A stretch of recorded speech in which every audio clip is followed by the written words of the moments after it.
এটা একটা মবে পরিণত হইছে। কোট আনকোট একটা মবে পরিণত হইছে। এবং তারা যত ধরনের এই যে পাবলিক সেন্টিমেন্ট এটাকে এখন মব বলে আখ্যায়িত করার চেষ্টা করতেছে। এই ব্যাপারে আপনার কি অভিমত? আচ্ছা, আপনি যেটাকে মব বলছেন, আমি মনে করি এটা একটা পলিটিক্যাল ফ্রেমিং। কারণ হচ্ছে মব বলতে আমরা যেটা দেখতেছি আরকি, যেটাকে মব বলে চালানো হচ্ছে। আপনাকে বুঝতে হবে এর কারণটা কি? মানুষ কেন এটা করছে? দেখেন, যারা প্রথম আলো অফিস ভাঙচুর করছে, ডেইলি স্টার অফিস ভাঙচুর করছে, তারা মনে করছে এই প্রথম আলো হোক বা ডেইলি স্টার হোক, এরা হচ্ছে এই আধিপত্যবাদ, এই ফ্যাসিজম, এই আওয়ামী লীগের গেটকিপার।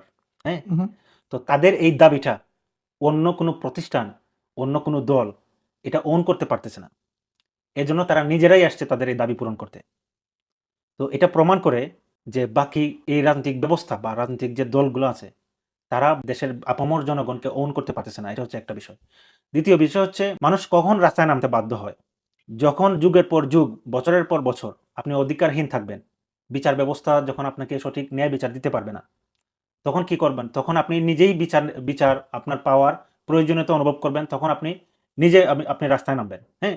রাষ্ট্র যখন কোনো কিছু আপনাকে দিতে ব্যর্থ হবে, তখনই আপনি এটা নিজে ফুলফিল করার জন্য আপ্রাণ চেষ্টা করবেন। তো এখন যেটাকে ন্যায় বিচার করতে পারতেছেন না, আধিপত্যবাদের বিরুদ্ধে সঠিক পদক্ষেপ নিতে পারতেছেন না। দেশের একজন জনপ্রিয়, দেশপ্রেমিক একজন বীরকে অন্যায়ভাবে হত্যা করা হইছে, আপনি এর সঠিক বিচার করতে পারতেছেন না। হ্যাঁ? কোনো স্ট্রং পদক্ষেপ নিতে পারতেছেন না। একজন দেশদ্রোহী শেখ হাসিনা ভারতে গিয়ে বসে আছে, আপনি ভারতের বিরুদ্ধে কোনো অ্যাকশন নিতে পারতেছেন না। পিলখানার ঘটনা এখন প্রমাণিত, এরপরেও আপনার কোনো অ্যাকশন নাই। তো যখন আপনার এই জনদাবিগুলা, মানুষের এই অধিকারের বিষয়ে আপনি যখন কোনো স্টেপ নেন না, রাষ্ট্র বা বিচার ব্যবস্থা যখন কোনো কিছু করে না, তখনই মানুষ রাস্তায় নেমে আসে। তখনই মানুষ ওই বিচার করার জন্য সে নিজে আপ্রাণ চেষ্টা করে।